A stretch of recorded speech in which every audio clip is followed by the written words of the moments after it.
What is up, guys? Happy Wednesday. Happy March 11th. Today is the big day for our live workshop on how to generate more wedding leads. Super excited for that. It's going to be free in the Facebook group tonight. If you're listening to this on Wednesday, you can go there at togfb.com or find the Facebook group on Facebook and come say hi, join, and be ready to go live at 7. And we're just going to generate all the leads for you in your wedding business. And it's going to change your business forever because these principles are ones that will work forever. And it's kind of like planting a garden. As you like till it and do garden-y things, it will help you in your business. So really, really cool.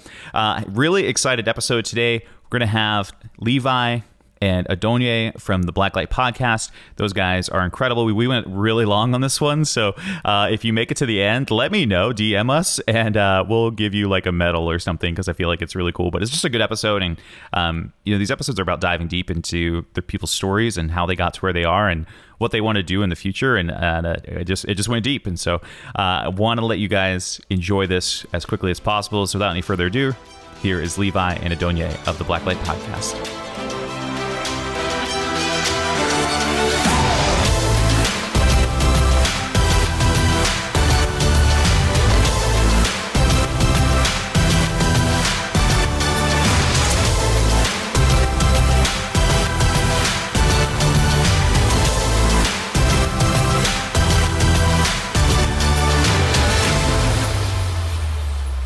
But hopefully the stuff was good, right?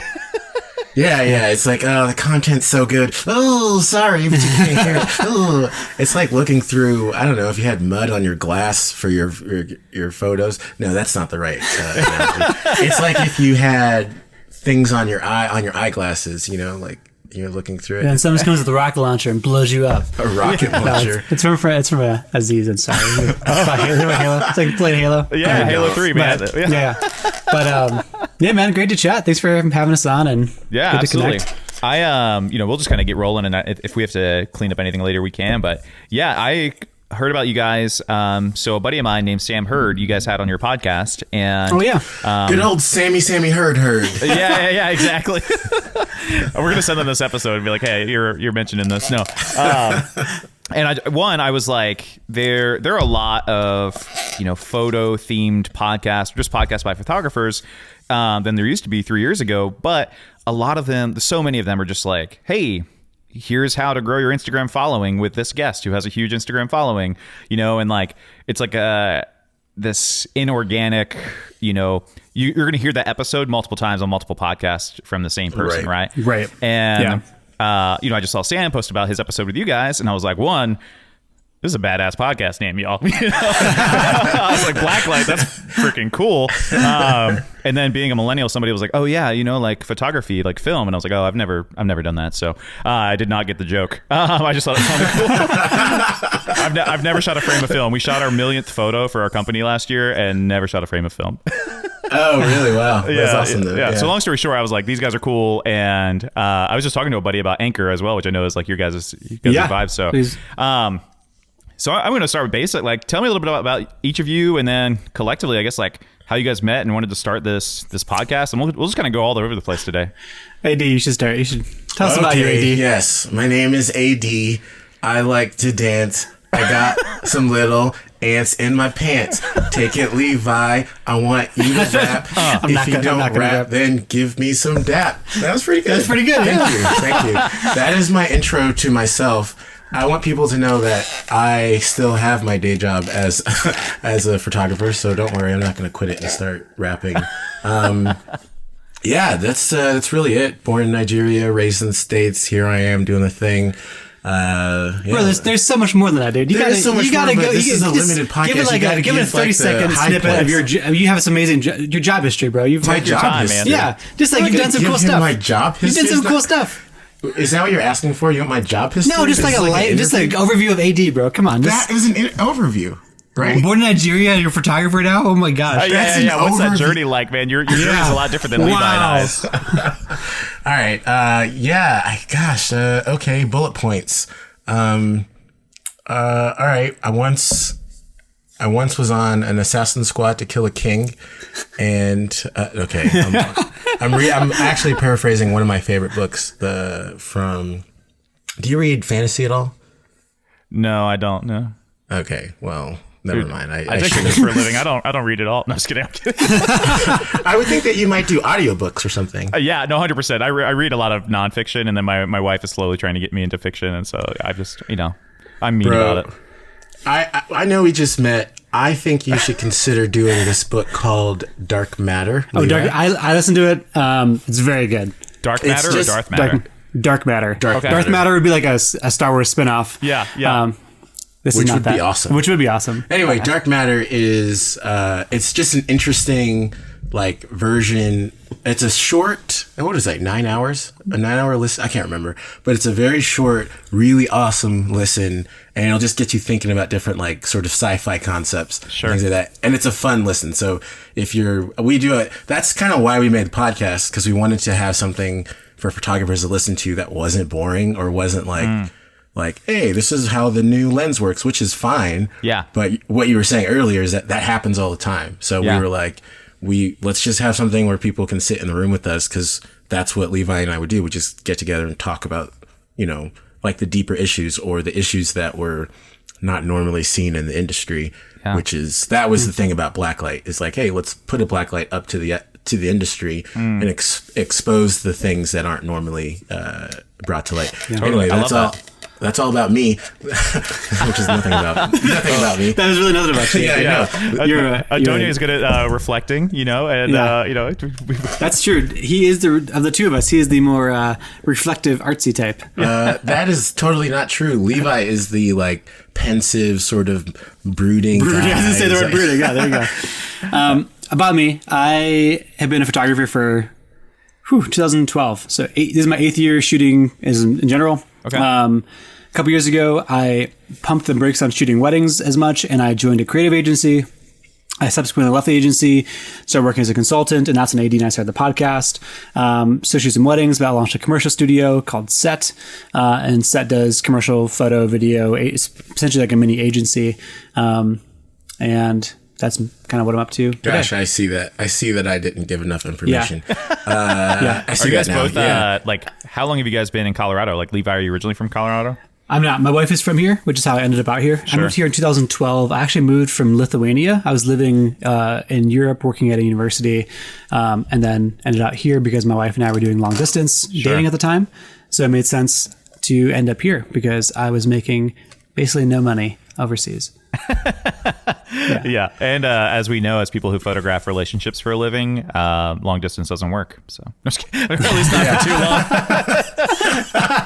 Just throwing shade on all the long distance relationships. Yeah. Sorry, everybody, but I have bad news for you. Yeah. What about you, man? How long have you been shooting? What's your story?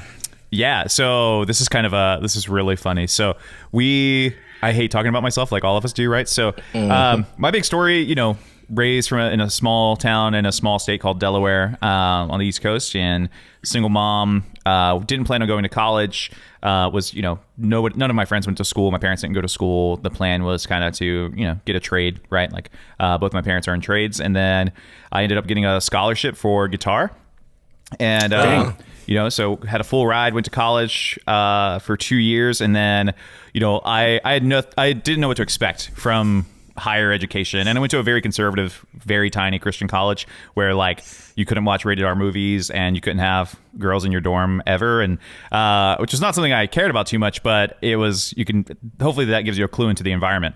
Sure. And it was just everything was new to me, and so I ended up getting kicked out because I just did not fit that mold in one or the other, and didn't know what I wanted to do. And I lived in Eastern Europe in Moldova for 2 months. Oh, wow. And I was doing humanitarian work, speaking in schools, 3 hours north of the main capital there. And the missionary that we were partnering with was a photographer, and learned the languages of all the people that were there that we were serving, and then would take, at the time, I thought they were the best photos on the planet, but now I'm like, oh yeah, he took solid photos of these people. But those were the first photos those people had ever had of themselves. And for some of them, it was the first time they had even seen themselves. They didn't own a mirror, right? Whereas as Americans, checking ourselves 20 times a day, even by accident, right? And so that was really powerful for me. And then I bought a camera just as kind of a hobby, decided to, I toured with a band for a while. And so through that, I was able to, shoot the other bands, right? Because you already have the access. And then things start building, right? Like if you do a good job at something and you're kind of addicted to it, people start sensing that vibe and they're like, hey, will you do this? Will you do that? And when you're first starting out, the answer is yes to everything. And yeah, just kind of started building and building and building. And yeah, moved to DC 7 years ago. Still scared to go full time. So I had a full time job for 2 years doing media and production for a large church. And then took my business full time 5 years ago, thinking, all right, this will last 6 months. We'll see where it goes. And now we're 5 years in, man. And, I love it. Like last year, just 5 years. Yeah. Oh wow, well done, man. That's awesome. Thanks, man. Yeah. And it's in DC, which if you don't know, it's like there's 20,000 wedding photographers in DC, and it's super. People are always like, "Oh, the market's saturated," and the angry thing I tell people is I honestly say this with like that, that confidence is I'm just like, not for me, and like people are like, "Oh, it's saturated. How do I break in?" I'm like, it's only saturated if you're trying to do the same thing as everybody else. Imposter syndrome only exists when you're trying to not be who you truly are. And like you find those two things, you're good. Like he's getting hype right now. He's getting hype. My background. Like it's not the same as either of you guys, right? But it's like and I recognize the privileges that I have for sure. But at the same time, it's like effort beats talent every day, and I think that out of my community and friends, and I mentor a lot of photographers, and a lot of them, it's not skills, right? It's not, hey, here's how to use this lens. It's like, hey, have you thought about how bad you want this? Do you want this? And I think that, I just want it more than a lot of people. So yeah, but what does that translate to? Wanting it more, an effort means that you hustle more, like you're like what? Like you literally just shoot differently, or you are like, you're like on Instagram DMing brides. I mean, what are you saying? What does effort mean to you? Man, I mean? This is the reverse interview. I love this. What did you think this was? I did not plan to be on the Blacklight podcast. No. This is the Blacklight podcast. Thanks everybody for listening. It's brought to you by the Bearded. So yeah, we. I think for me, especially for people who are starting out or are newer, ultimately it just means I'm a big fan of, like, hey, if you can put in more work without having to. Like, I feel like there's a lot of easy solutions where people see like a Facebook ads course, or they'll see like, come to my workshop or whatever. And those things are awesome, right? Like I love education, right? But when people are starting out, they look at that as if it's going to change how they do things, or it's going to magically be done for them. And I'm just like, hey, like there's so many ways to find leads and to grow your business without spending money, right? And like when you're starting out, your time is not worth as much as our time is right now, right? Right. So I'm like, utilize that as a principle and like go the extra mile, and like, oh man, like, I teach SEO to a lot of people, kind of basic SEO. Like I literally taught 2 weeks ago, and the course was called SEO for Dummies. It was like very low level, very low, basic stuff. But I say, hey guys, like your homework is, here are 10 blogs that you need to write right now, like in your town. Like you need to write these, and you need to do a good job at these. And they're going, oh, writing. Oh, that's so crazy. And I'm just like, do you want leads or not? Like, do you want to work on this? And, I don't know. So that's kind of what I'm saying is like people who want to go the extra mile and kind of go for it. And at least for me, I don't feel like I have the advantage of outsmarting anybody by any means.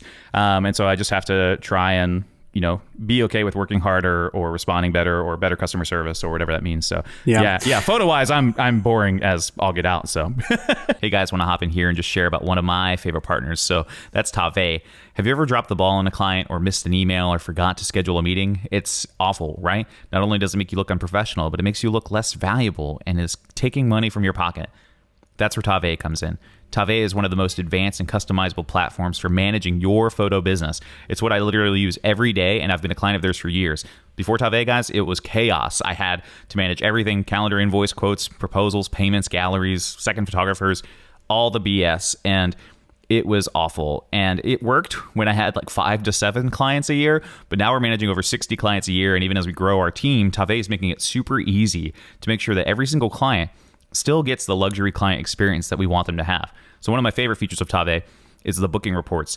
It literally tracks all your inquiries, how they found you, and of course, how much you got paid. And then this helps you predict when bookings will be slower, when they'll ramp up, and helps you set goals based on your average booking rate. So I love that. I've used Tave for years, guys. It's changed my business forever. Whether you're a wedding photographer, videographer, headshot guru, or a boudoir master, whatever, Tave can work for you guys. Seriously, they've hooked it up over there for Bearded Talk listeners only. So instead of the normal 30-day trial, you guys are going to get an extra 30 days. So that's 60 days, 2 months.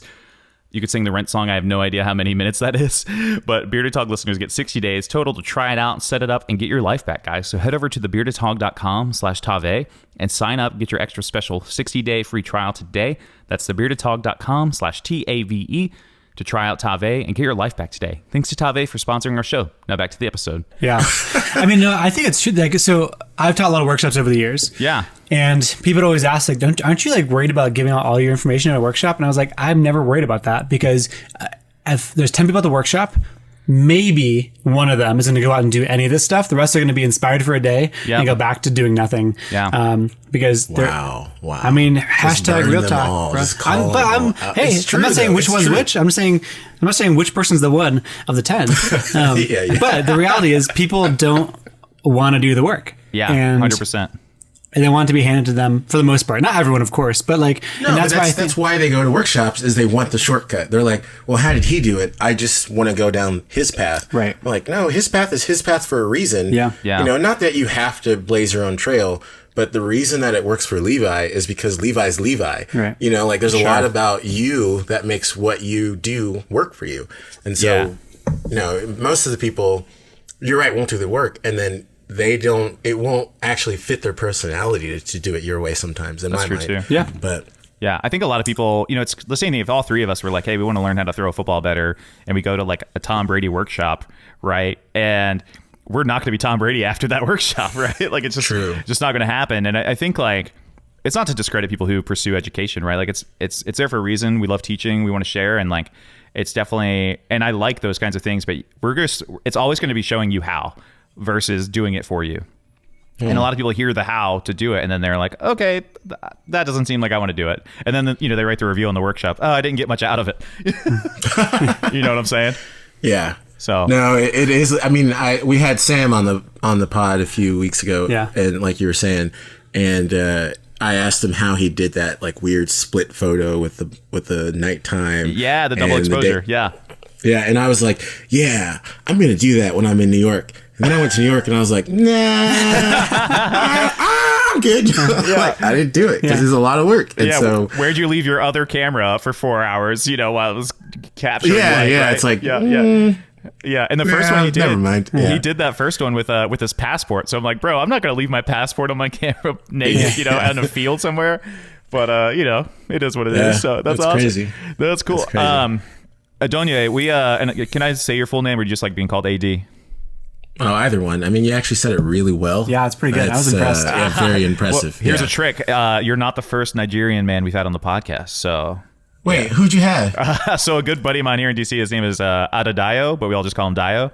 Okay. Yeah, he's from Nigeria, and he told me too. I call him the king. Like whenever he walks around, I'm like, oh, the king, and he's like, well, Ade means the crown, and I didn't know that. But yeah, I didn't know that. Wow. Like, oh no. So we're talking with royalty again. So hello, peasants, plebeians, as you will. Anyway, Adonye, I wanted to ask you, like, we're going to dive in a little bit deeper just because I feel like we're better friends than we were 10 minutes ago. So I want to know, when did you move to the U.S. and then were you a photographer before you came? And then, like, what has that process been like for you, like starting up and going full time? And has it been challenging? Like, what's that been like for you?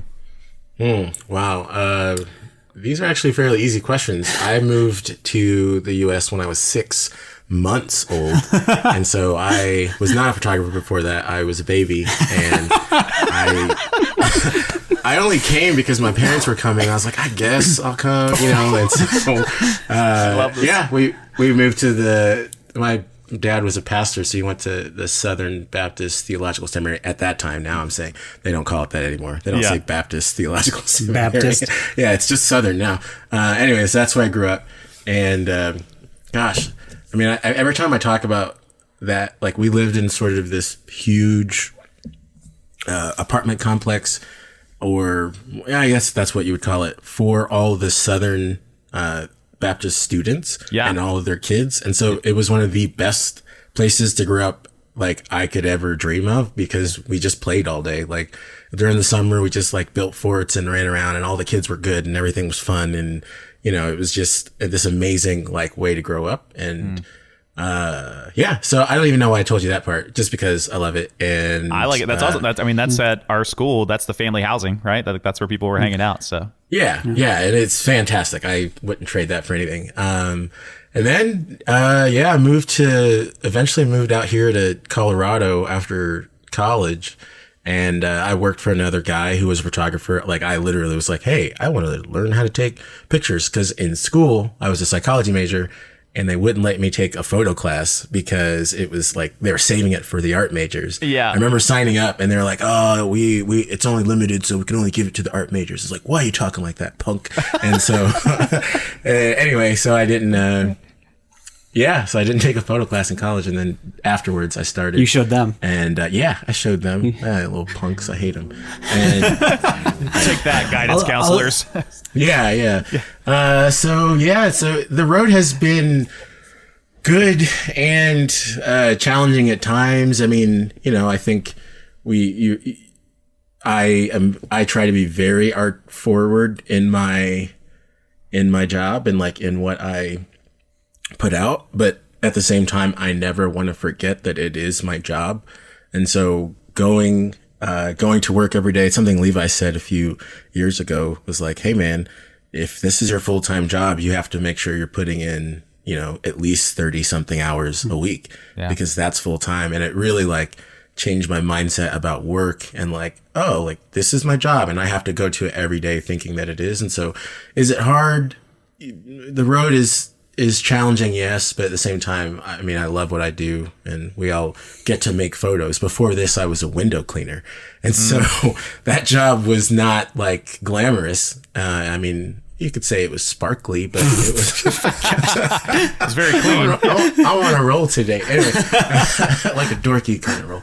Anyway, so every day I thank God. I'm just like, man, I get to like freaking take pictures at people's weddings at the top of mountains and like overseas and random boats, and the job is very sweet. It's very easy in that sense. Sure. I mean, there's a hard side to it, but I love the fact that it's just like, what do you do? What are you going to go do? I'm going to go take pictures of people like walking in a field. Like it's nice. And so I really love what I do for that. You know, that's cool.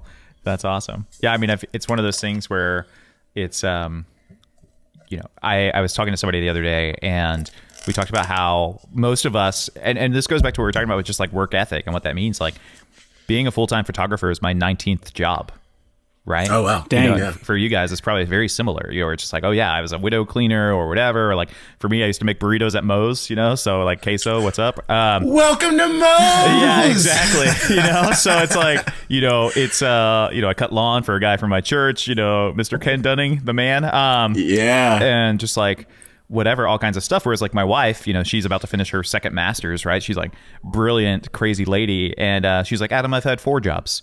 I've had more jobs than boyfriends. And I'm like, oh, my numbers in the other way are very different. I'm the exact same way. It's like I've had so many jobs, and maybe that gave me the liberty to fall into photos. Sure. You know, if I was stuck in some corporate job or whatever, I probably wouldn't have been like, let me just, you know, go take this weekend to go shoot photos. I just cannot imagine you in a corporate setting. I could imagine me in a.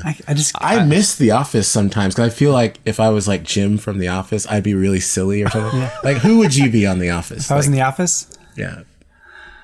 Doesn't everybody feel like they'd be Jim? I think everyone feels like they'd be Jim, but I guess because he kind of identifies with the camera, like he breaks the wall a lot. I guess they all do because it's that mockumentary, but I think, what about you? Do you think you'd be Jim too, Adam? Oh, so there are days we've thought about this is there are days when mostly I would like to be Jim. Like ideally, I'm like, oh yeah, that's the hero that I recognize. Most days I'm probably somewhere between Dwight and Michael though. Right? Like, oh yeah, sure, sure. I can be very Dwight when I'm like very all business, and I'm like, well, actually, like I can be that guy every once in a while. And then I'm also like Michael, where I'm so happy and genuine and fun that I like my awkward filter is not there.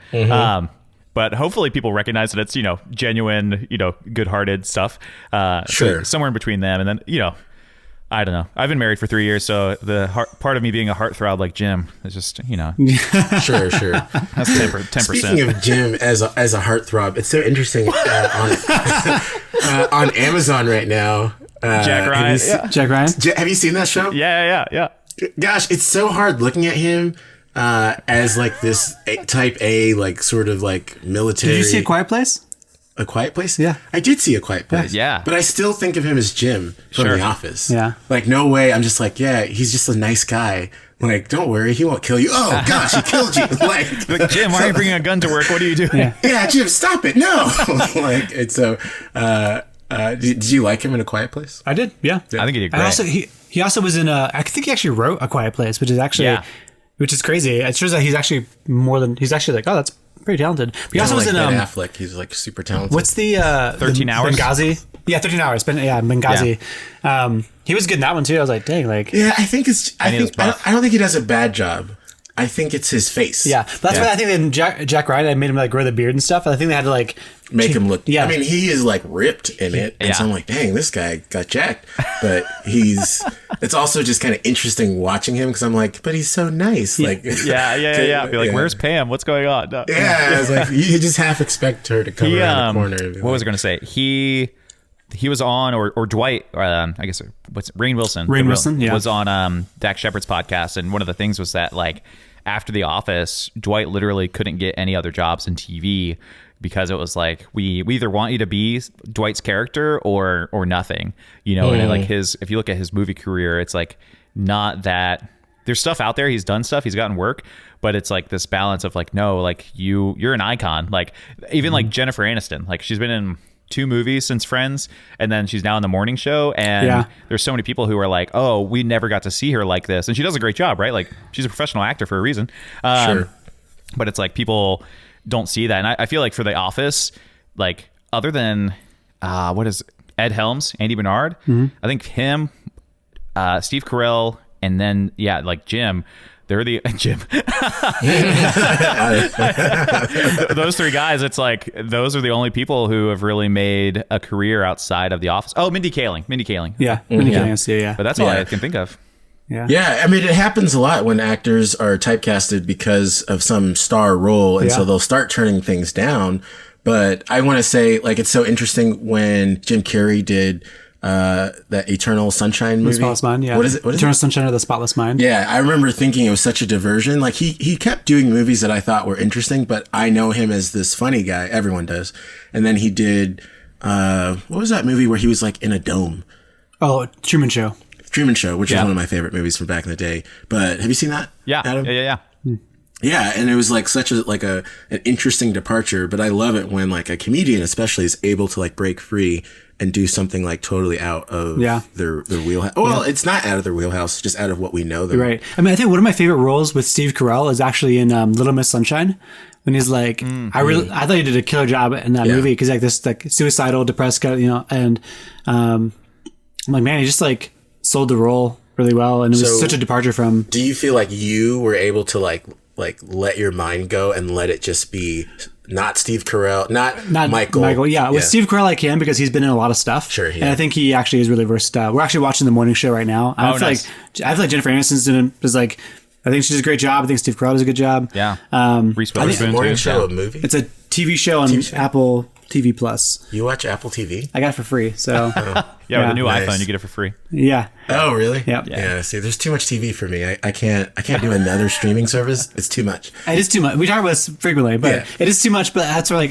if something's good, I'll give it a shot. I'll find out where it's at, and we'll roll There's with not it. enough time in the day. Are you watching Lock and Key on Netflix? No, See what I'm saying? what is that? Listen out. Yeah, I it's haven't this heard new of it. show. They gave it to me. I like sci-fi weird shows or whatever. And it's not that weird, but it's like really fun. And I stayed up till 3 a.m. last night watching it, and I'm very tired right now. Oh, I love it. Yeah, exactly. That's why Adonye is like, whatever. No, that's awesome. Yeah, gosh, it's horrible. So, but how does this translate, you think, to photography? Do you think that we get typecasted? This is my podcast Ooh, now. okay. I'm the captain now. I'm kidding. No, But it's a good question though. Yeah. do you ever feel typecasted in your work, either of you, in like, so that when you go to a wedding, I'll ask it in 2 folds. When you go to a wedding that you have to shoot a certain way, or your clients Or when you're culling a wedding, do you ever have an image that you think is good, but not in your wheelhouse or not in your work, so you don't deliver it? Does that make sense? Like, yeah. AD bringing the heaters let's today. Let's go. Adam, you first, please. No one is listening to this episode other than us three. Like, we'll all listen back, like, oh, this is such a fun day for us, but everybody else has turned it off. No one's listening. It's time for an ad break, everybody. Here's our ad for Krispy Kreme donuts. No, yeah, I think that's part of the vibe. I think, at least for me, and I'd imagine it's the same for you guys, over the past few years, like the goal has been depth, not breadth in my work, right? And in like overall just brand. And so for me, I definitely feel that. Like my clients, I even ask them, hey, what attracted you to my work? What are you into? And it aligns with what I want to make, which is good, right? Like that's a good thing. Whereas, 2 years ago, if somebody was like, yeah, I love your light and airy style, I'd be like, what? Like a dog that heard a high-pitched whistle, and so I've thought about that a lot and kind of the, just that structure. And I think the boundaries that we would place on ourselves as like photographers are a lot tighter than maybe our clients would, I think in a small sense. So like the three of us would notice one image that we're like, oh, this is not usually my vibe, but it's really, really cool, whatever. But at the same time, I don't think our client would necessarily know, or they might ignore it or whatever. But I think we put that pressure on ourselves to be like, hey, will this fit or whatever, or different editing style. Or I think too, we all like, think about how you processed your black and white 5 years ago and then how you do it now. And if it's like, oh, I used to be really punchy and now I'm really flat, or vice versa. And it's like, hopefully my clients don't notice, or hopefully they evolve with you and they're like, no, I appreciate this person's craft, which I think comes from like a personal brand. So that's kind of my mindset. So I don't feel too locked in, but I think too I'm not trying to preach again, but my mission to church, bro. My mission in life and the mission statement of our company and what we want our clients to experience while working with us is more than photography. And so I think they go along with that. Photography is the base level of what's going to happen, but there are other levels that are going to be, of life change and depths of relationships and things that we try and really push. So. Wait, the actual mission statement is more than photography? No. Is that just yeah, be like more than photography? More than we're not adding more music to this podcast. we need to have a TikTok channel for the three of us. No, I know, right? It needs to happen. But no, so our mission statement. Man, I hate that you guys have turned the tables on me. No, my mission statement is it doesn't have anything to do with photo. It's after a few years of working on it and having a mentor, right? And like, hey, like. Have passport, will travel is going to be really crappy on your tombstone someday, right? Sure. So like, it was like, what do you want to do in life? What do you want to be known for? That kind of stuff. Like AD, you've probably been in this world, right? Like, what is your legacy? My son. Dang it! I think I just put that word on your website, bro. I saw it this morning. Yeah, especially the church world. And and so for us, that's kind of been our mindset and clients. How we execute that mission. Clients have assimilated towards, and at least in DC, it's just really done well for us in a city that is very like dog eat dog, very competitive. You Google wedding photography and you're going to see Barbie and Ken at the Lincoln Memorial, and you'll think, if you're not Barbie and Ken and you don't like the Lincoln, you think, is there anything else for me? And so for us, our brand is literally, this is not our brand statement, but it's kind of like how we think about it, and it's like weddings for the rest of us. And and so in DC, there's so many couples that just like, they go to Google stuff after they're excited and engaged, and they go, oh crap, none of this looks like us. None of this feels like us. All of this feels like what we hate in the world. What can where is this stuff that, feels like what we want? And we get a lot of that. And that's why I think too, for us, we get a lot of leads. We get, things are going well for us. That's what I think it is, but. Yeah, that's awesome. What about you, AD? What are we talking about? Typecasting. Yeah, it's interesting because I would think that I don't typecast myself, but when I have someone else look at my work, I'll have someone else say something like, hey, that doesn't look like your work, or something like that. I'm like, wait, what? Because in my mind, everything that I do is my work. And so it comes out as just like organic expression of who I am or whatever. And so since I'm diverse in my loves, then my work is also diverse. But I was just I just had to make a new website today, and I was talking to Levi about sort of the highs and lows of the portfolio and how I want it to flow. And so looking through it, I really like a calm expression of love. Like that's something very like it, but it's also one note.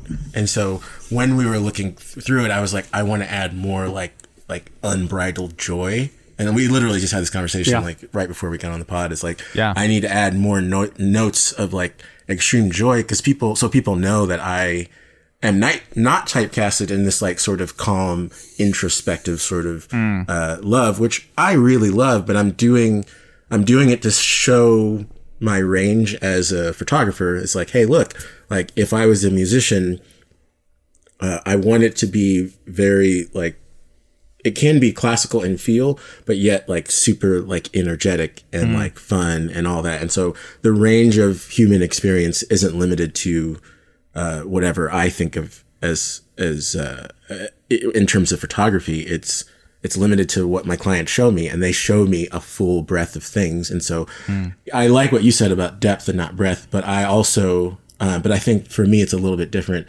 Is I hope I still have the depth, but I want to show the breadth of the human experience when it comes to love, because I think that helps other people learn to love deeper.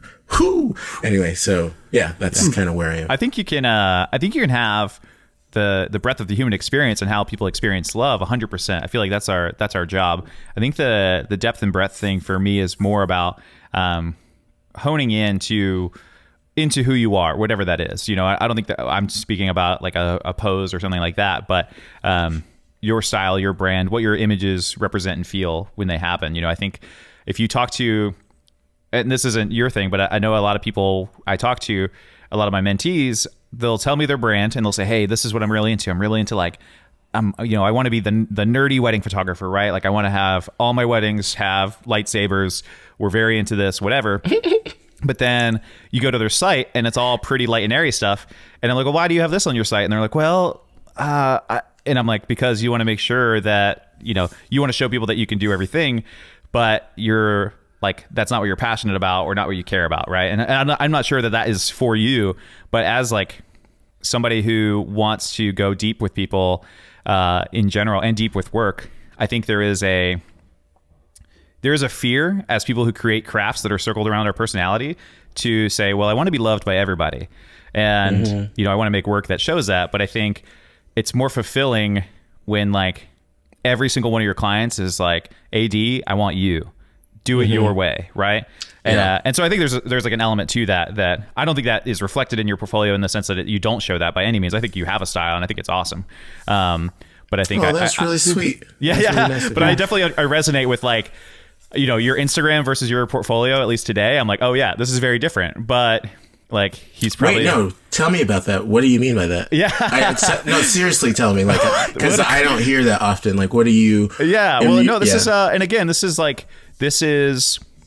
photographers have opinions, so I definitely don't want to, this is... Bro, don't even It's try. not my job just to tell you. me. I wanted to interview you guys, okay? I think your stuff is awesome. Yeah, just tell me. Yeah, so I feel like if we look at your Instagram, right, there is this intimacy, even in the portraits of one person.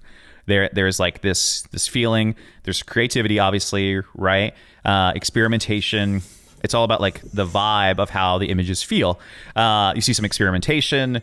You see like just a difference of what's going on. You don't see a lot of what we would call like safe photos in here, right? Like there's not a lot of bride and groom standing up there looking at the camera being like, we just got married. Here's our, cardboard sign. Right? Because that's, again, knowing you for 20 minutes, that doesn't feel like you. And at the same on my website, you think... On the website, just on portfolio, and again, there's one photo, right, of this one lady, and then, there's like another link. Okay, so one photo is just the bride standing alone in the green, and it looks cool, but I wonder if there's, and again, this is just like web strategy or whatever. This is my opinion. I wonder if there are better, stronger photos that resonate with you and the kinds of people who are looking for you. Interesting. That's just my vibe, and that's just something this is not my intention by any means to tell a guy. No, bro, I love this. Because it's very rare. We work so independently. It's very rare that I hear someone's like honest reaction, especially to Gabrielle's photo, because I love that photo of Gabrielle. Yeah. I actually don't think it's easy to take. And so the one you're talking about where she's just like solo, kind of like ghostly or whatever. Yeah. So hearing you say that might not resonate with everyone, or I'm like, oh, like that one is like, in my mind, that's like super dope and not interesting or not easy to make. And so sure. But hearing, it's like, it's interesting. It's a great image. So using it as an example, though, I think in principle, if you were blind and I told you about this image and I said, yeah, it's a bride in a forest looking at the camera holding her bouquet, right? No, come on. You know what I'm saying? Right? There's more to that than the image, right? Yeah. But at the same time, like, what are the images that you want to make? Like, obviously it's a cool image, right? Like, none of your work is bad by any means. That's not what I'm saying. Sure. I know. But I wonder, like, again, knowing you for 20, 30 minutes, I'm longing for the images that I feel that match what I've just learned about you. Do you feel like there's one on Instagram that's like that, or there just seems to be a higher depth of experimentation. Of not, I hate the creativity of like, you're so creative. Sure, no, there is. That's by design. So yeah, exactly. I think that they don't match on that base level. Again, that's just homepage and portfolio.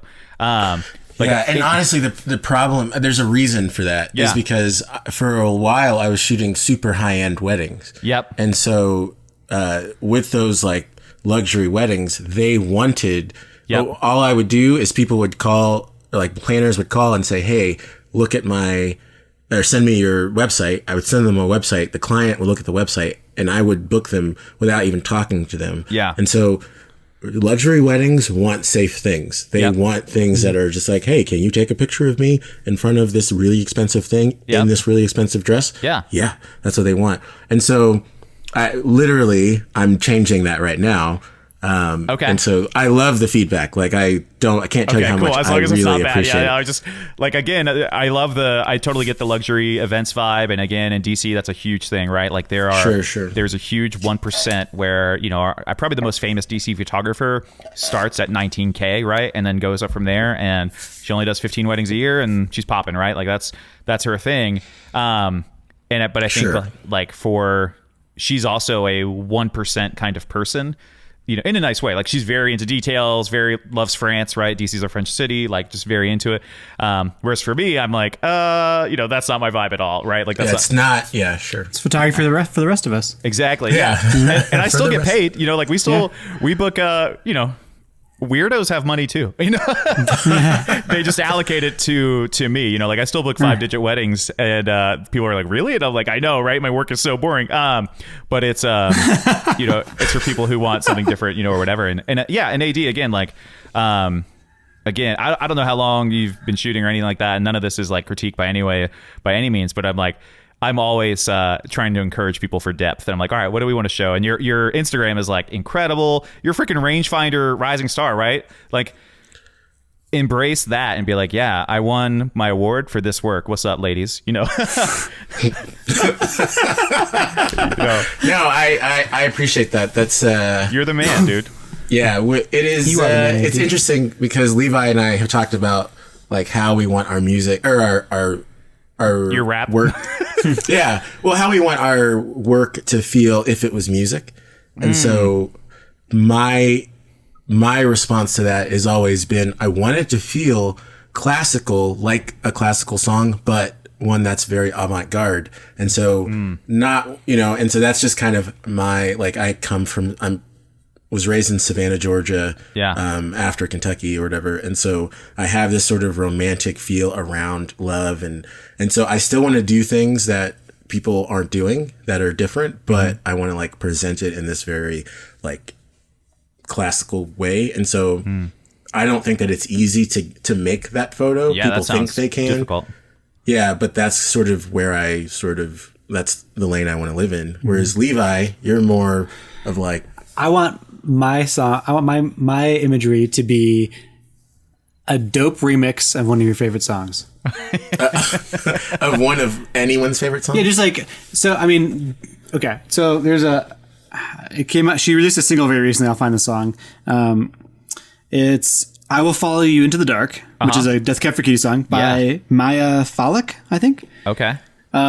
she just released a single. It's a super dope rendition of "I Will Follow You Into the Dark" by Death Cab.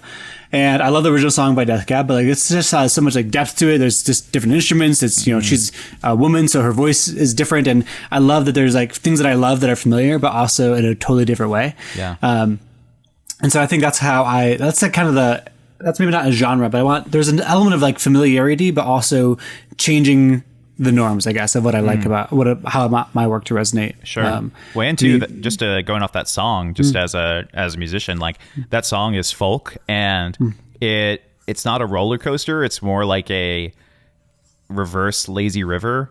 But the range, it's only going in intensity from 65 to 85, and it never goes over 85, never drops before 65, because it's just like very folky, right? Like it's never going to get huge and like punch you in the face, but it's never going to get low and chill. But this new version that you're describing, it sounds like it's more dynamic. And you're like, hey, the mission and the lyrics and the feel are still the same, but we're going to see if we can stretch this out and have higher lows and higher highs as far as like the roller coaster is going to be bigger. This is just, we didn't plan on doing Instagram portfolio reviews, but Levi, I think your work, maybe not in a music way, I don't necessarily have, but your work, and part of this is because I see a lot of travel, but it feels how the soundtrack for the Ben Stiller movie. Walter Mitty? Yeah. It feels like the soundtrack to that. Like it feels like a road trip.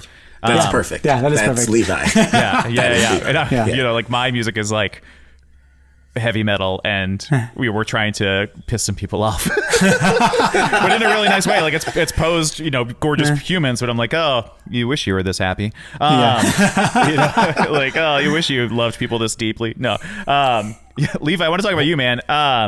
So like do you shoot weddings anymore? Like you shoot elopement still, that kind of stuff? I do some, but so I'm actually kind of in this phase of trying to I'm trying to figure out what I want next from photography as a whole. So a little over a year ago, my business partner Josh and I launched Set. And so Set is a commercial photo studio. Yeah.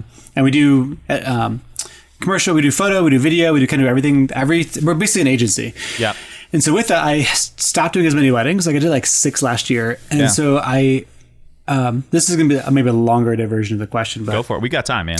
Yeah. For me, I think like going back to the typecasting thing that you were talking about, I'm like, I think I actually want to lean more into being typecast than I ever have before, where I'm kind of considering doing a full rebrand on my website to actually take out my name, kind of start from scratch, and go all in with like destination work, travel work, elopements or small weddings, because I have a lot of that in my portfolio anyways. And it's like, you know what, like, why don't I just go all in on something that I think is really fun and I really enjoy, and it's less production for me on a side than like a wedding. A wedding is great, but like there's a lot of moving parts, and what I love about elopements is like there's not as many moving parts outside the creative element, and you get the connection part. And if I'm not shooting a ton of weddings anyways, I don't have to be shooting full weddings. I can be shooting elopements or smaller things.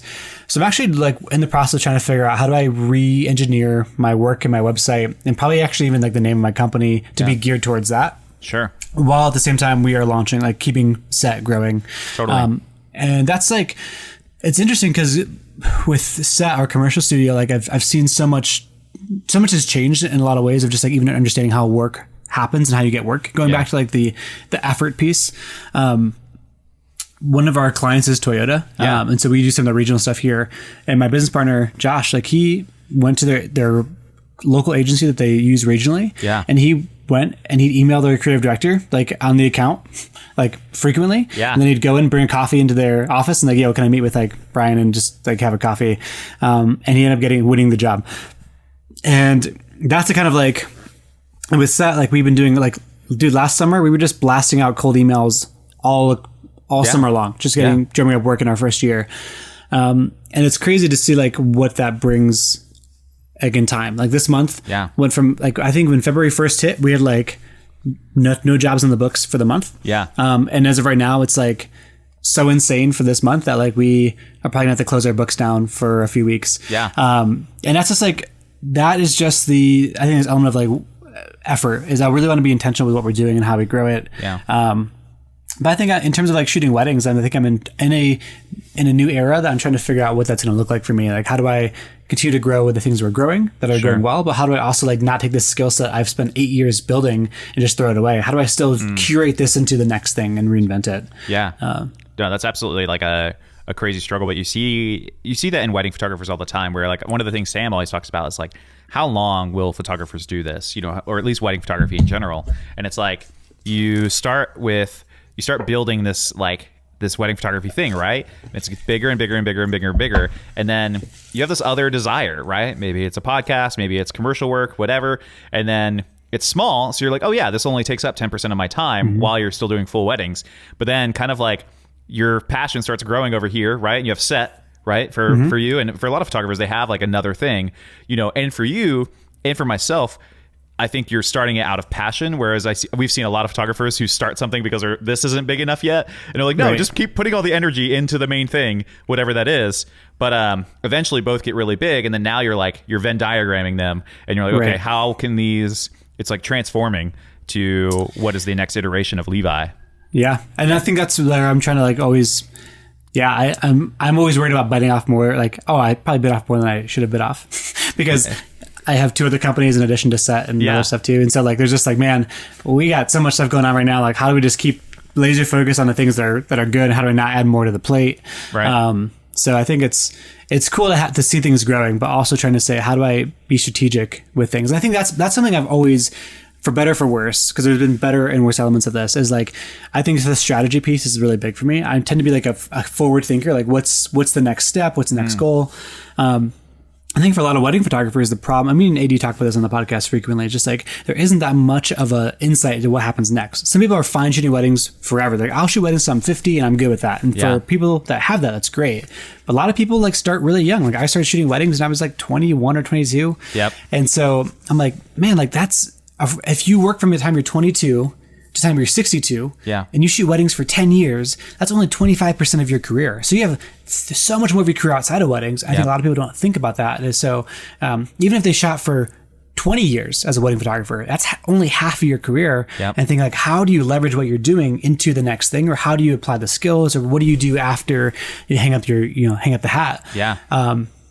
And that's why, even going back to the typecasting, I think that's where I've seen a lot of photographers do this, but still stay in the wedding space where they're like not really shooting as many weddings, but they're teaching a lot of workshops and a lot of education. And that stuff's great. Like it's good to leverage your resources and what you're good at. But also like that's very like a lot of eggs are in that one basket of like wedding world and things. So I am really curious what people will be doing to elongate their careers or to extrapolate what they're doing now to last longer than just a season of life. Hey folks, coming in here to thank our second sponsor.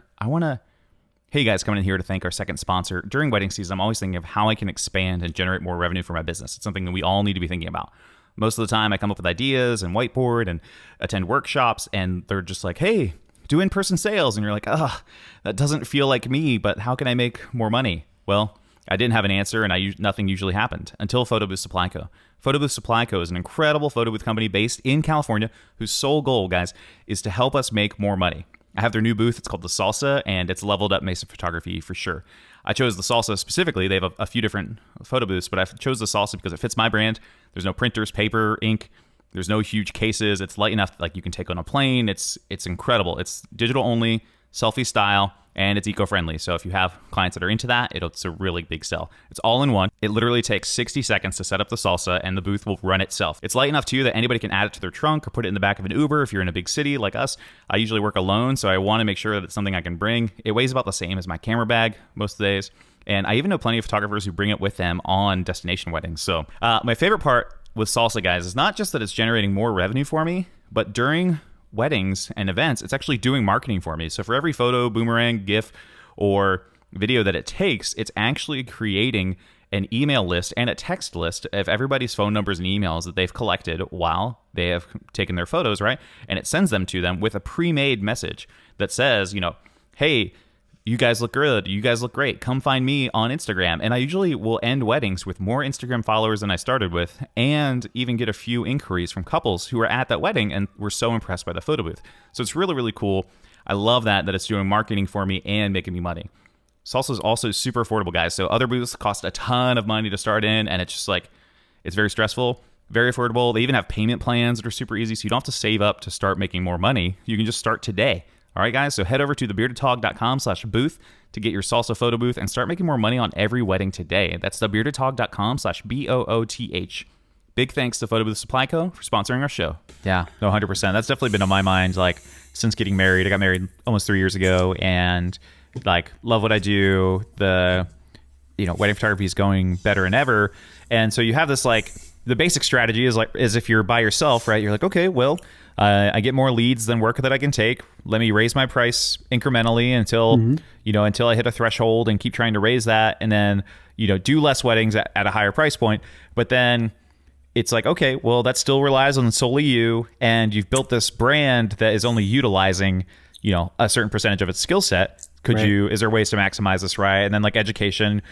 I think for a lot of people, for education, it happens naturally. Like, you either want to teach, or people bug you and they're like, hey, I want to know what you know, right? Or like, hey, like, we all get that email, hey, can I pick your brain? And so for me, I was like, I'm just going to make a podcast. And then when they say, can I pick your brain about pricing? I'll be like, hey, I have an episode for that, whatever. Right. Yeah.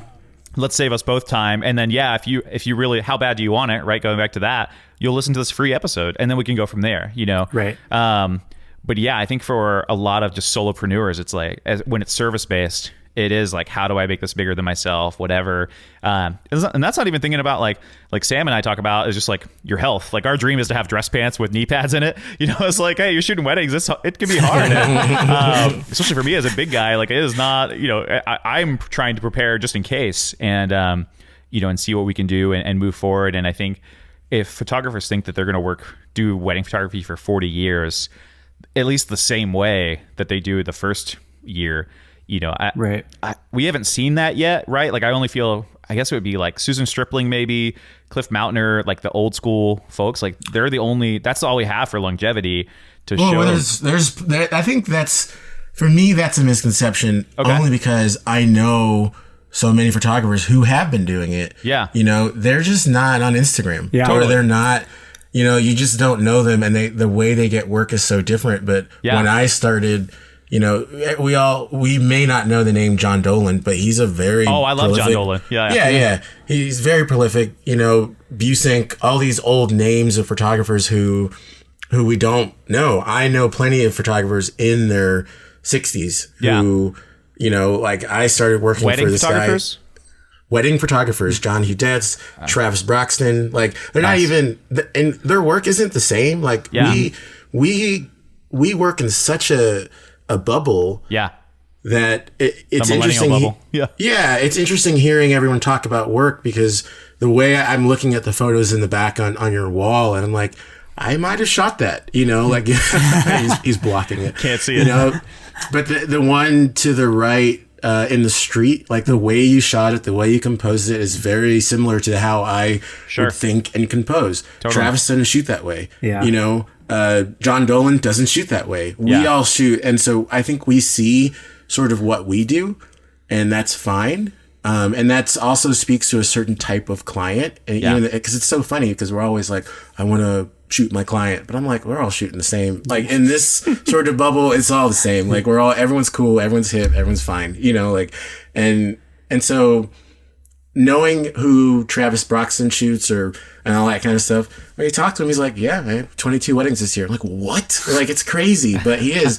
But no one knows who he is. He's a guy local in Denver. Yeah. And I think in DC, there's got to be plenty of guys who are, that are older. Like, when we did our little get together, Kent Myers came, Hardy Cloholds, he's what, 60? Yeah, Hardy's in his 60s, right? Yeah, Kent's maybe like he's 58 50s, or something. yeah, But no, he's got to be older than that. But he also does other things. But when I started, I know people who've been shooting, and even like the girl that you were talking about who shoots really high end stuff. 1%er. Yeah. The 1%. But I actually know, like, that's how I got started. I started shooting with a guy who was charging over 10 years ago. Yeah. And so that's what I know. And so they're still shooting over 30 now.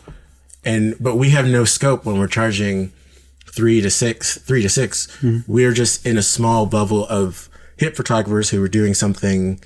And so I think Levi and I definitely differ on that. Like, I'm like, no, I feel like I could do it, for a long time, but there's a lot of other things that go into that. And maybe I'm still going back to, like, what you see in my work is me trying to, like, make sure that it's timeless yet forward. And so I'm trying to make sure that, like, in 10 years, it'll be interesting, but also it'll speak to like an older clientele of people getting married. Like I do shoot a lot of older couples who are, you know, they're not necessarily 20, but 20-year-olds would love it, but I don't mind shooting 40-year-olds. You know, the biggest wedding I had, couples like, you know, 45 and well, 25, but but whatever. I shot him and it was great. And and so I don't know. I think there is a world in wedding photography that's older. Yeah. But not necessarily the trendy version. There's so many examples of what's trendy that sometimes we think we're so like, I'm not trendy. Like orange filters are trendy, but we're in such a in bubble. the echo chamber. Yeah. We really are. Yeah. And we, you know, anyway, that's my soapbox, but Ooh, no, 80s preaching. Yeah, exactly. No, I like it. I think my only take is that is that even outside of the bubble, like accommodating for that, I think that's going to be a rarity. That's what I'm saying. I was like, similar to athletes, I think there's a season, you know, for photographers, and hopefully over time, because of all kinds of reasons, right? Like we can extend that season. But yeah, I mean, I have lots of questions for the older photographers. You know, there's a difference. How are you still alive? Well, there's a difference too between, you know, if it's an established brand and, you know, like think of the photographers you know who are good, and then they have like associates, and we do 250 weddings a year, right? But that head photographer is no longer at the same capacity in that role, right? Like he has a different role. And I'm not saying that for these other people, but and I think associates are fine. Like I think that's a great option to build on a brand for longevity, you know. But I just wonder, like, I don't know. One of my heroes back in the day said, he's like, I'm going to do this until my jokes don't land anymore. And I was like, oh. And so I always think about that, you know? I think that's true. I want to do it for as long as I'm still relevant. Yeah. Or as long as people will hire me. And so if people stop hiring me, I'll probably figure something out. But at this, you know, but I don't know that necessarily depends on my age. I think that, I don't know that some kid's going to come up that's 22 and be able to make better photos of me. Like, totally. That's not going to happen until I can't press the shutter. You know what I mean? Like, but I'm also like super like I'm very competitive. And so like, I want to take the better photo than anyone, but that's just, you know, but okay, I shouldn't have said that. Now we're going into the deep psyche. Everybody go to Blacklight and AD. Shine that light on AD. Yeah, everybody anyway, go to AD's Instagram right now and just troll him. No, but I think I'm doing that because I'm older, and so I also feel like I feel protective again, you know, of these like older photographers. Like I've got like 8 years on Levi. How old are you? 29. 29? Yeah, I'm 37. You know, like I'm black, don't crack. I still look young. Does that apply to your bones too? You're like, oh, he's 37. That's why his photos on his website look so dated. That makes so much sense now. Who's controlling your Instagram? But I think that's why like the people that I know are older than me. Everyone that I know that I learned from, look up they're to. in their 50s and they're still shooting. Yeah. And so I know that there's a world in which they can still shoot. Yeah. And so that's maybe 40s and whatever, but totally. Anyway, I also think that like I don't know if we can get into this. Yeah, come on, AD, just say it. The access to all of media is changing over time. Like, so what I mean by that is for music, let's take Old Town Road, for example, this crazy song that was top of the charts. But at first it was like, hey, this is not country music. So the country music people said, no, we can't listen. We can't like put that song out on our charts or whatever. But the song still got all this publicity or whatever, right? Yeah. So I think that's happening for everyone, like music and photography and everything. The old sort of guard of the gatekeepers, like the whoever, you know, the people in music are, or the people in photography are, like Brides Magazine is only going to print, or they're not having print anymore. I don't know if we talked about this. Yeah, we did. And then Martha Stewart's only having one print a year. And so the way that people are receiving work is changing. And so what that's going to do, or what it is doing, is saying that anyone's work now is viable. And so that's really interesting to me, is that old work has a larger voice now. Newer, weird work will have an interesting voice, because everyone obviously can be a photographer or a musician. Like the guy spent like $30 making that crazy song and he put it out there, and now he's like, a millionaire, which is crazy to me. Yeah. But it's kind of a weird take on it. But I think that we have this new sort of way to, or the gatekeepers are so different now, and the way that people get their work out there, it just means that I can always have a voice. Like, no matter how old I am, I can always put my work out there in a different venue or a different space and like get it out there. There's no gatekeeper that's going to say, oh, he's too old, so he can't he can't like put his work on a blog or something. I don't think so anyway. But anyway, that's. I think too, going back to the music thing, I 1,000% agree. I think with music, and especially that being like my background is pre-internet, like we only knew top like 100 bands, right? Or at least in America, right? You'd be like, all right, there's 100 artists, right? You'd have your country artists, you'd be like Shania Twain, Faith Hill, Tim McGraw. Metal artists, Metallica, Black Sabbath, Iron Maiden, whatever. Rap artists, right? Nas, Biggie, Tupac, Jay-Z, Diddy, right? And then that's it, right? We've only got like 13 now. And then the internet pops, right? And I think things got more open, like you said.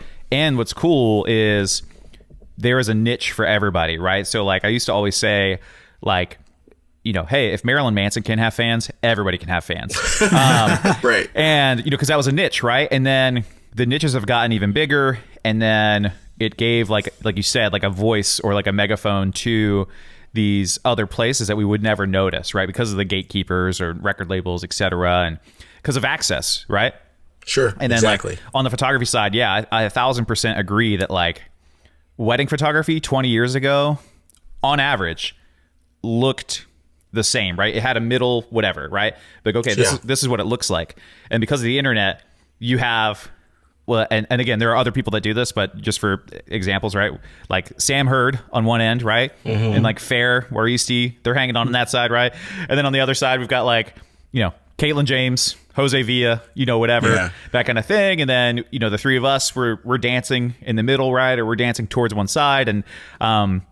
And there are clients and people who associate with either and are like, oh yeah, I actually like this. This is really cool. Or, hey, I really like this. And when 20 years ago, there weren't options, right? Like you couldn't stretch that far to the spectrum. So no, I mean, I'd love that. No, I love that is moving our art form forward. Is that there's going to be Levi's song, and that's going to speak to people who are just like, I don't even know the words that he said when he talks about music. I'm like, what? Like, it's so different, and I love that, And so, or people who are just like into my weird art or whatever, because it's funny that you don't think it's weird. Dang it, it's so crazy to me. Like, I can't wait to go look at my interview photos photographers and look at a lot of work. Like my work. Sam Hurd shot my wedding, so I mean, I have, I can take Sam Hurd. Yeah, I'm just kidding. And like in a fight, like a fist fight, I can take him in a fist fight. In a photo shoot, probably not. A brawl, bro. I would like to go to a wedding with Sam Hurd and a shoot off and fight him. And fight him photo-wise. I would do that. I'd pay to see both. You would pay to see, a photo fight and a fist fight, a brawl. Oh, let's go. Yeah, YouTube boxing match between two photographers now. Yeah. Anyway, I'm kidding. Sam Hurd's amazing, and I bow to his supreme excellence.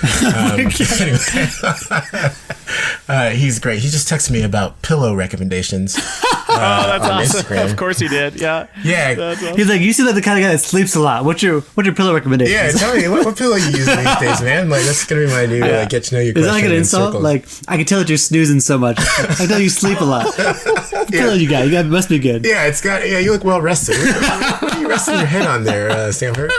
Yeah, he posted about that square pillow on. Yeah. Did you see that your recommendation?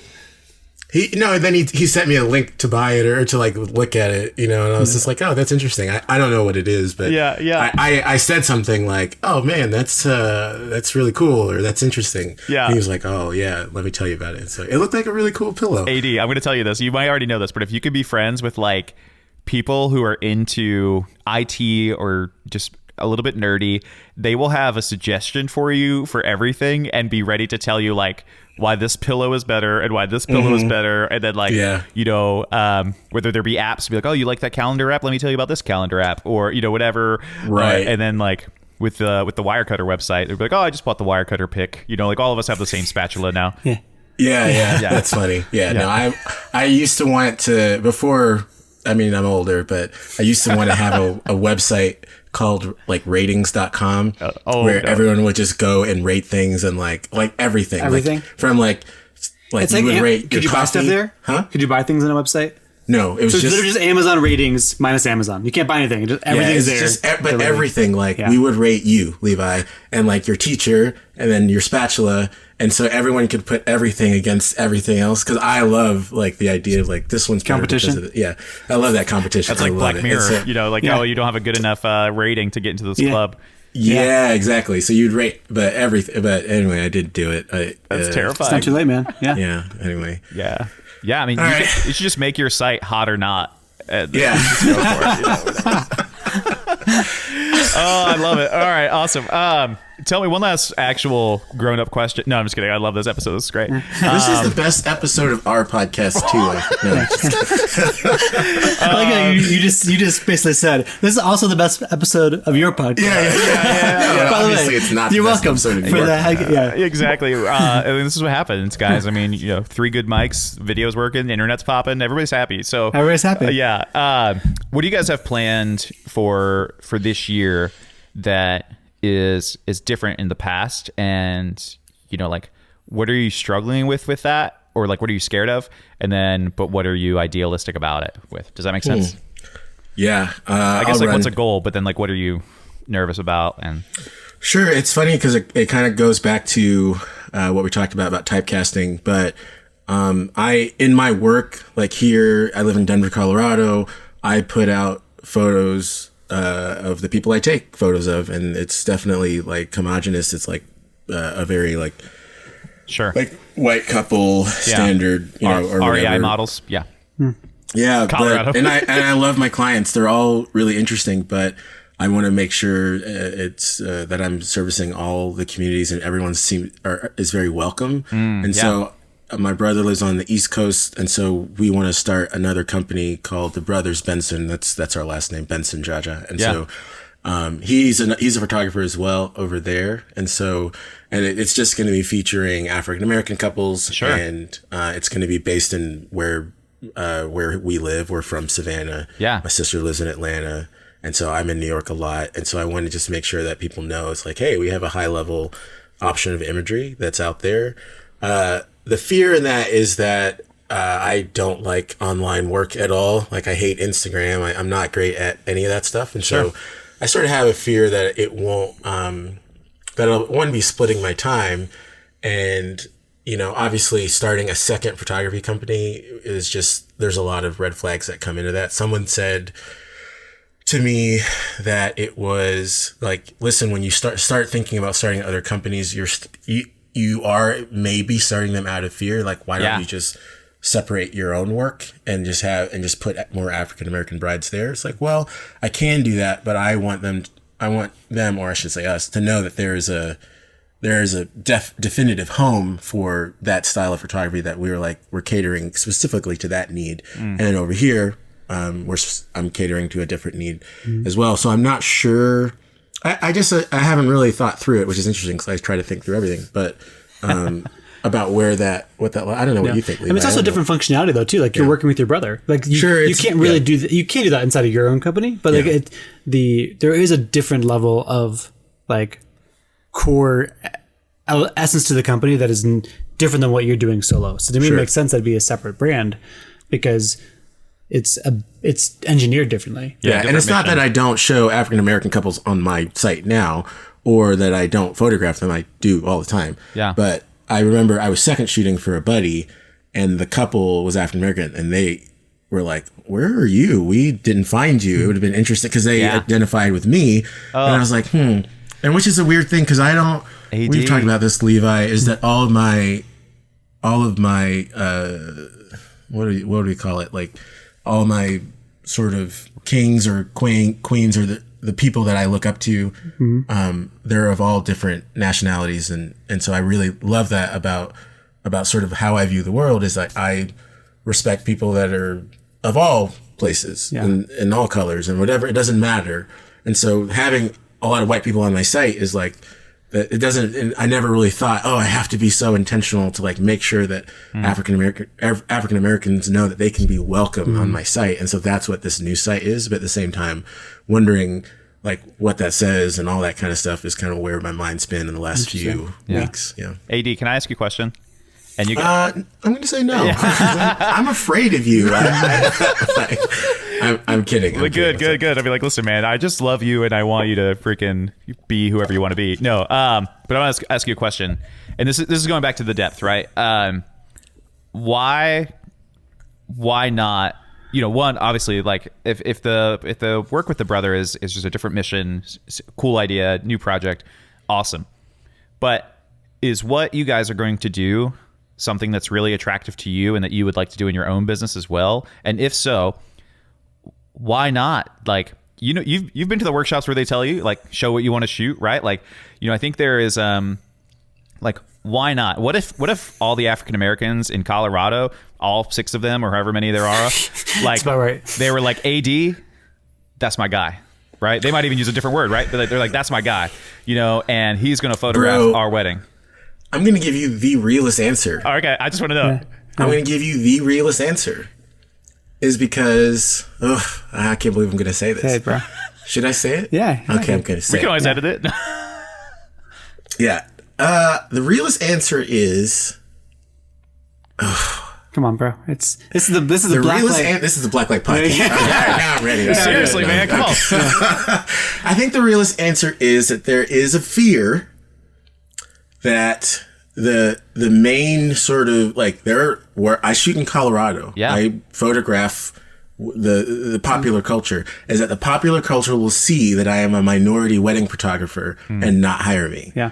Is that is sort of, as soon as someone, people are listening to my voice, they're probably like, what? He's black? Because no one is thinking that. Yeah.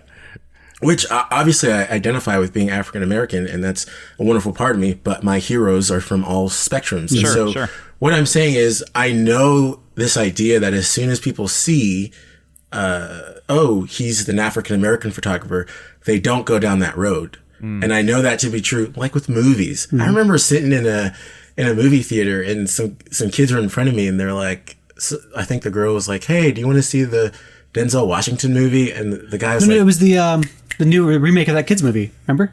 What remake? That it's maybe different, but this is in Georgia. But okay, this is but it's the exact same story about the movie though. I don't know who Denzel Washington is, and I was like, what? Like in my mind, I was like, how do you not know who Denzel Washington is? Yeah.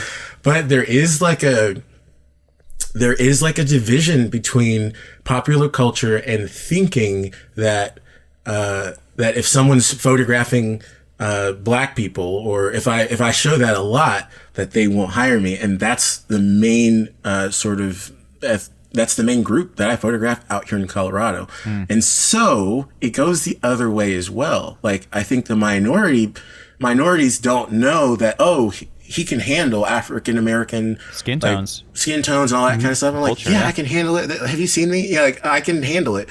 But they don't know that because I don't show it. And so that's why it's like being very intentional about, that's why it's like, okay, I want them to know that like, this is like high-end photography for both. Like I do this out here in Colorado because that's what's out here.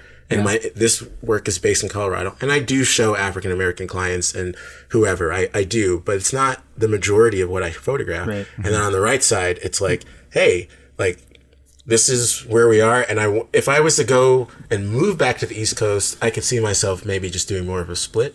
but then I also want to work with my brother, and Yeah. the intention is to get there because of my niece and nephew, is to shoot more weddings on that side of things. So I don't know if I want to necessarily just close everything down, but I want them to know it's like, hey, this is for you, and it's like, it's great. And anyway, that's the real reason, I think. Dude, that's the movie reason we were talking about was A Wrinkle in Time. A Wrinkle in Time. Yeah. That's not the same movie as the Denzel Washington one, but A Wrinkle in Time. Remember you were talking with one of your friends, like, oh, like, it's, Yeah, it was a little bit of a different scenario with A Wrinkle in Time. Yeah. I think that it's like, I think in terms of the race thing though, there is this element of being like, that's what it was. If it's minority, then it's not for us. Exactly. So that's what happened. You're right. With A Wrinkle in Time, I haven't actually seen that movie, but I was talking to a friend about going to see the movie, and she's white, and she was like, they made the lead African American, like the girl in the movie is African American. And I was like, okay. And she was like, yeah, but they weren't African American. It's not a black story. She literally said that word. And I was like, okay, but what about the story of A Wrinkle in Time made it like a freaking like it made it a black story? What made it black? Like, were they talking about being slaves? Like what? And she didn't understand what I was asking her. She was like, but it's not a black story. I was like, but what makes it black? And she was like, what do you mean? Like, they weren't black in the book. I was like, how do you know that? Did they say that? Like, I don't know. I haven't read that book in a while, but this idea that the stories can be as diverse as all American stories. Right. Sure. It doesn't have to be white or black. It can be anyone, but she didn't go see the movie.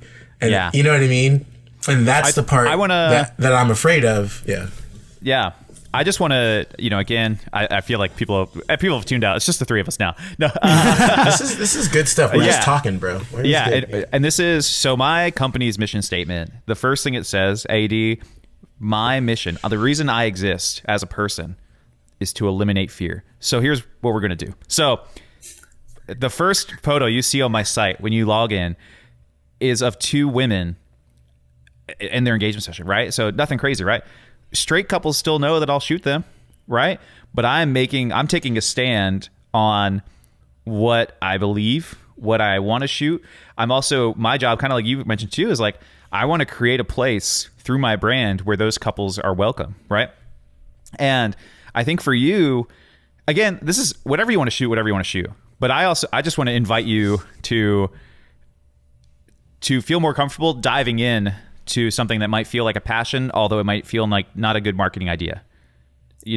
Like for you, like, I think you could still have the brothers thing, on the East Coast. Like, I think that's great.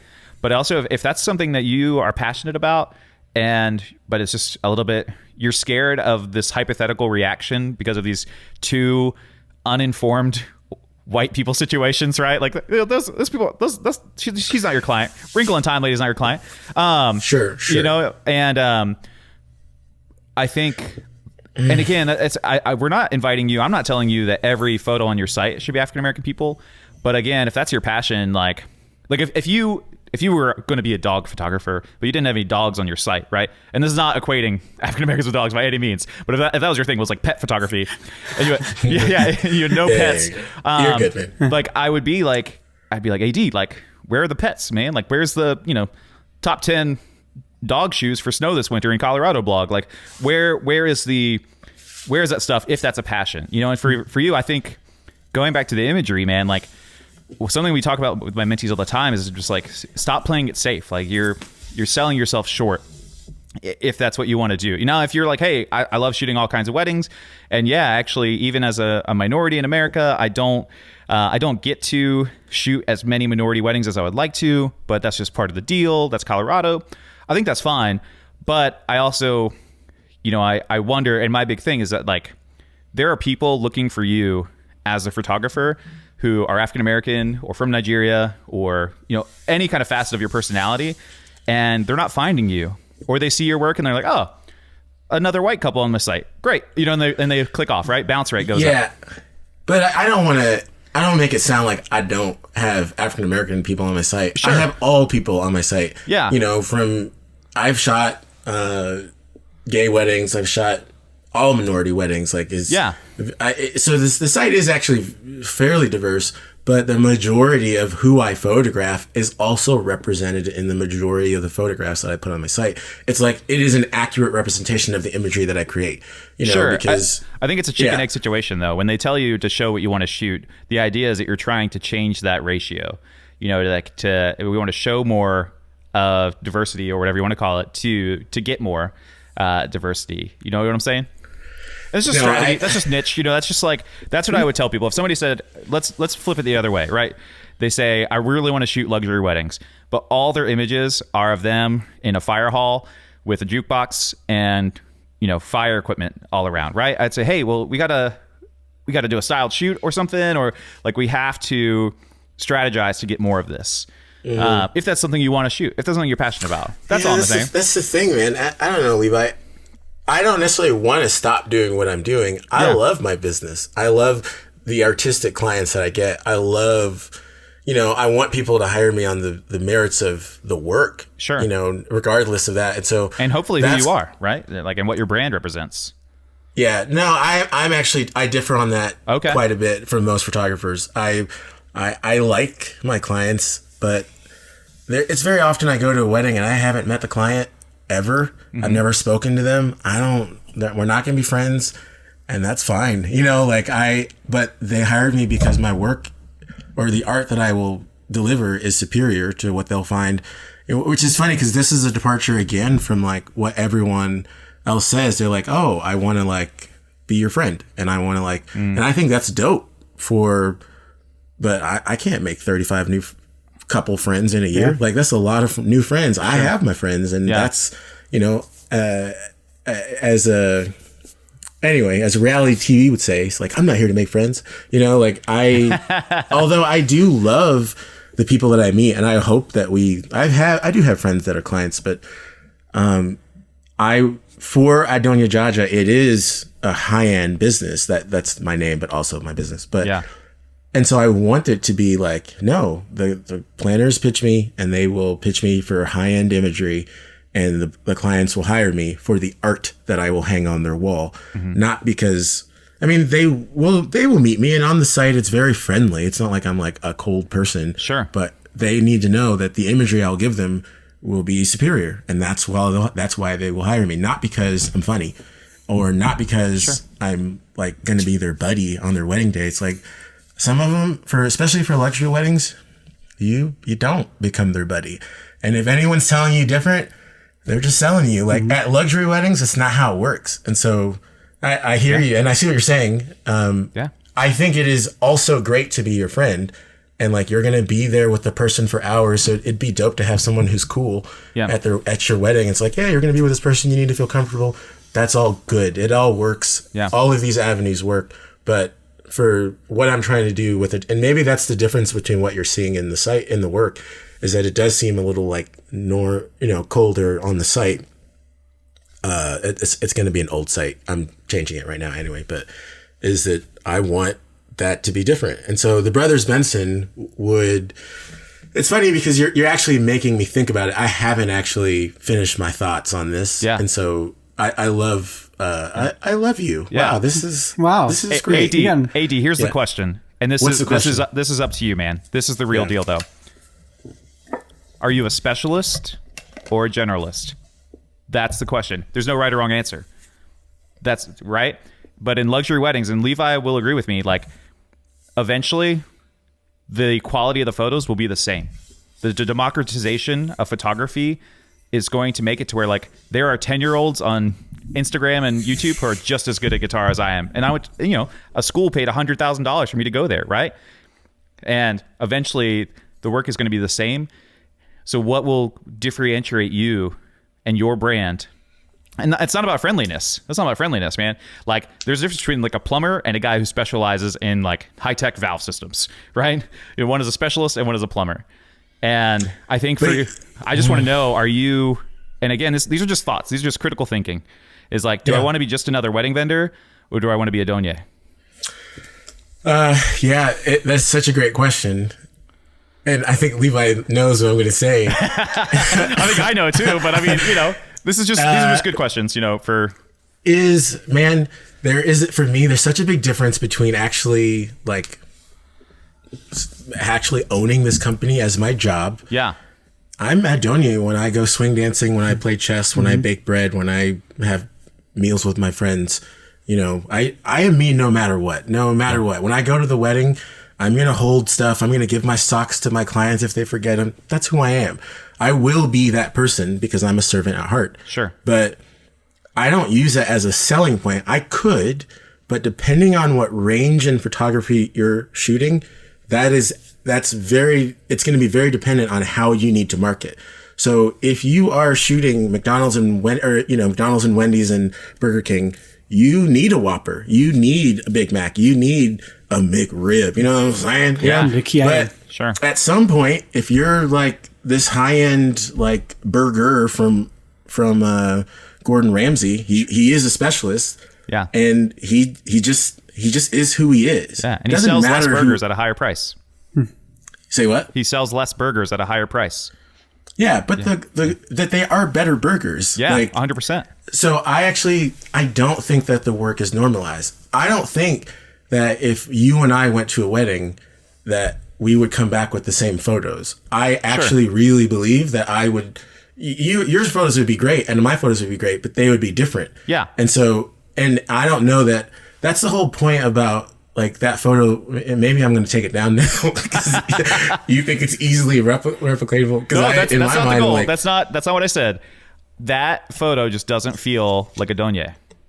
Like I love it. Yeah, it doesn't feel like what's on the site, you know. And that's, again, let's go to the luxury standpoint. If you want to shoot all luxury, it's just the idea of specialty, you know, right? So like Levi, I look at set for 2.5 seconds, and Levi's specialty is like organic travel, you know, fitness, and you know the current branding that's in these days. Like that's what I see, and there's nothing wrong with that, but his ideal clients are already in that vibe. Like Toyota's going to come. Somebody's going to restore a Bronco and say, hey, I just want a badass video of my Bronco. We'll pay you $25K. Like, all right, walk on in. You know, like, you know, a fitness brand, a CrossFit gym, whatever, who's looking for like a higher artistic take, they're going to hire set. You know, and so again, I'm just spitballing. Like, what is, you know, it just seems, and this is totally fine, but I think a lot of people niche down in their brand or their personality or whatever. And for you, it doesn't seem like that's what you want to do, and that's totally fine.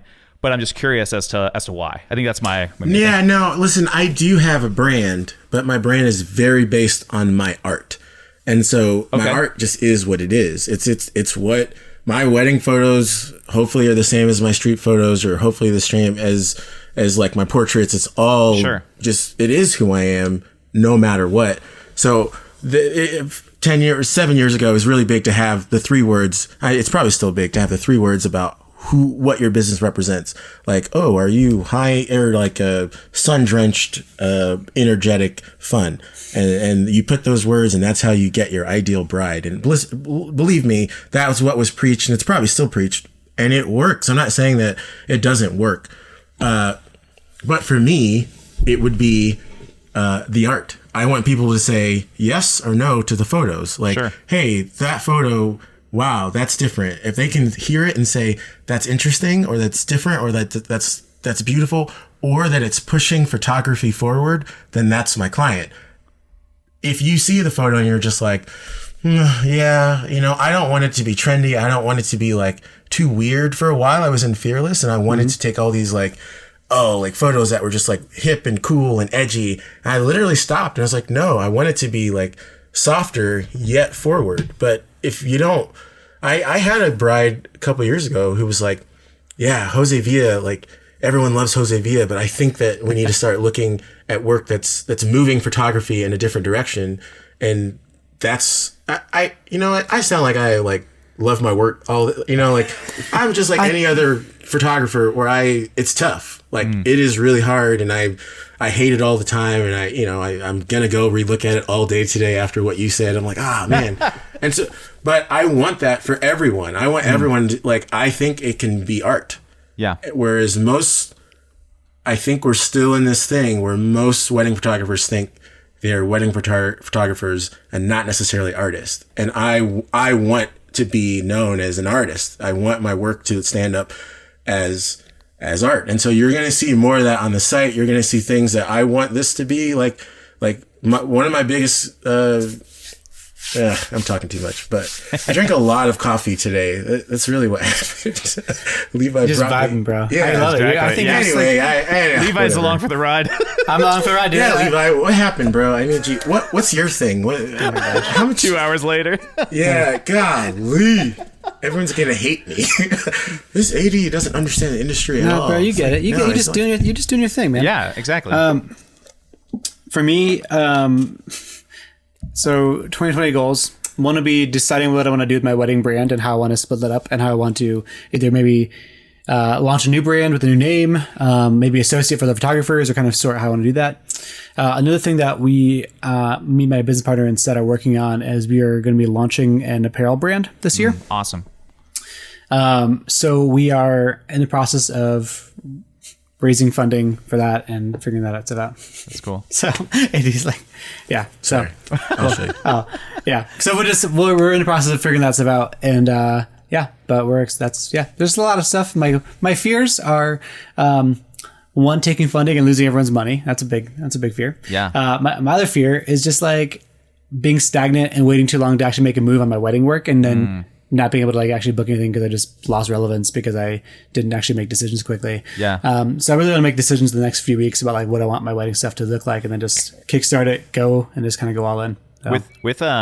With the number of weddings that you told me you did, and kind of just like your vibe for it, like, is there a fear, like, if an objective party was like, Levi, you should just cut it, just kill it and focus, put more time and money into set, or like whatever, like, is there a fear because you like built this thing for 8 years, or whatever? Yeah, there is, but there is. I mean, there is. I would have that. I don't really rely on weddings for my income. Exactly. So, okay. Yeah. So it's not like I don't have a fear of like, oh man, if I don't shoot weddings, I'm not going to make it. But I do have this thing of like saying like, if I could make an extra $50,000 a year shooting like a handful of weddings, why would I not do that? It seems like it'd be silly to not do that. So I'm kind of like, how to just leverage this to make money with it and actually like use it to grow, to still do stuff that I love, to travel, to shoot stuff that's interesting. Not put a lot of pressure or stakes on it, but also like it seems like if I have this revenue opportunity, it seems wasteful to not utilize it if I still enjoy it and it's fun for me, which I feel like shooting weddings and especially shooting smaller weddings is really fun and I do enjoy it. So I just don't want to like throw that away when I could like have fun. It could help me travel a bit more. We could do more work with the set because we can be traveling for it and it can be making money on the side. It's like, it's like there's a lot of things to gain from it. I don't think it's worth giving up yet. Totally. So maybe a year from now, like maybe that'd be different, but we'll see. No, that makes sense. It's one of those scenarios where I think it sounds like you're on the same page, where I'd be like, Levi, just take 10 clients or have 10 spots and be like, they're all going to be ideal, or I'm not going to take them. Like exactly. We're going to qualify them.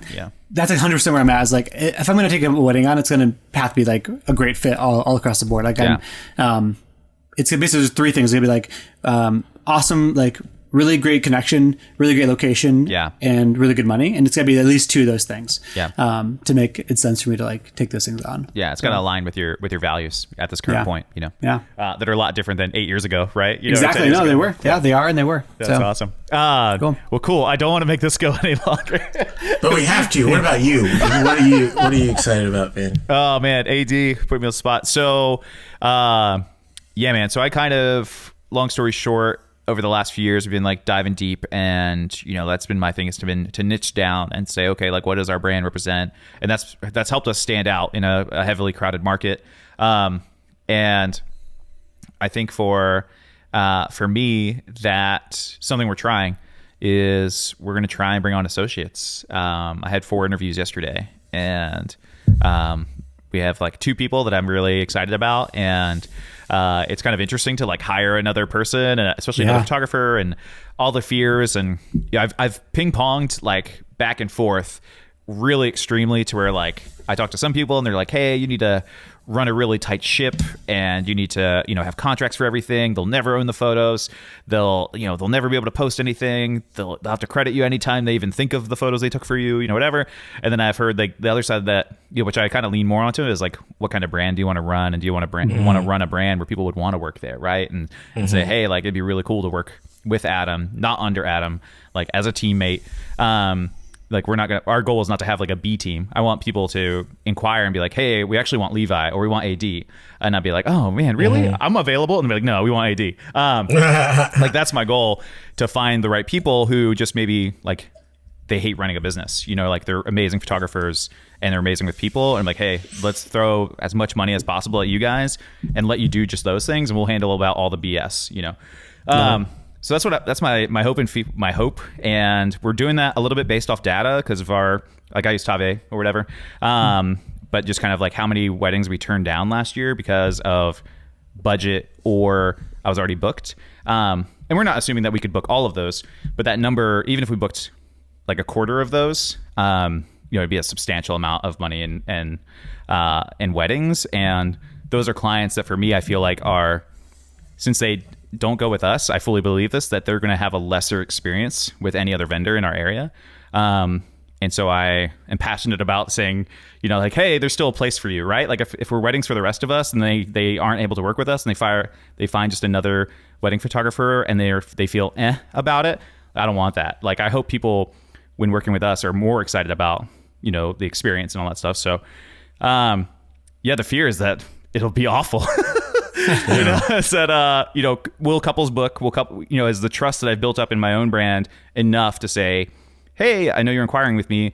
I'm not available, but my teammate Levi, my teammate AD, they're available. Here's a link to their portfolio. Their pricing is basically the same. I'd love to set up a phone call with you guys. Would that be okay? And have them go, hell yeah. Like, Adam, we trust you. And we've been testing that over the last year. Like almost 100% of the people we refer with my email when I say I'm unavailable get booked. And so I'm like, well, we just want to keep that money, and help out the photographers who, again, like business is not their strong suit, but they love people and are good photographers. Want to shoot. Yeah. Bro, I think you'll do well, man. Just from talking to you, I think you've got a good mind around how the business works and how the industry works. So best of luck in that endeavor. Thanks, my man. Dude. That's awesome. Hopefully we'll fly out to Colorado in the private jet and no, I'm just kidding. Yeah, let's do it. That might happen. Yeah, that's cool. Yeah, no, absolutely. But no, it's awesome. But tell everybody where they can go to find the Blacklight podcast, and which hopefully if they're listening to this, they know where to find a podcast. But and then what your guys' best Instagrams are to say hi. And to look at AD's work. Oh, no. I'm going to delete everything now. I'm at Adonye Jaja at all things, pretty much. Yeah. Adonye Jaja Levi Tijerina. Yep. I'm at Levi Tijerina, and then our commercial stuff is Set or at Made by Set. And you can find the Blacklight podcast on Spotify, iTunes, anywhere you can find a podcast, you can find Blacklight. You can find us there. I love it. Awesome. Yeah. Wow, you guys absolutely made it through that entire episode. If you got here, thank you so much for being that. Here's your medal, here's your water, here's your silvery blanket. You have done the marathon podcast. Probably our longest episode ever, I think. Love AD and Levi. Those guys are awesome. Definitely check out their podcast, the Blacklight Podcast. I love the premise and the idea of that. Super cool. Guys, tonight is the live leads generating workshop in our Facebook group, togfb.com, togfb.com. Make sure you're there, 7 p.m. Eastern time. Tonight is it, in the Facebook group only. So only people in there will get it for free. And yeah, come say hi, and we would love to hear from you and have some beer to talk. People represented in the group. So love you guys. Have a wonderful day. Keep being awesome.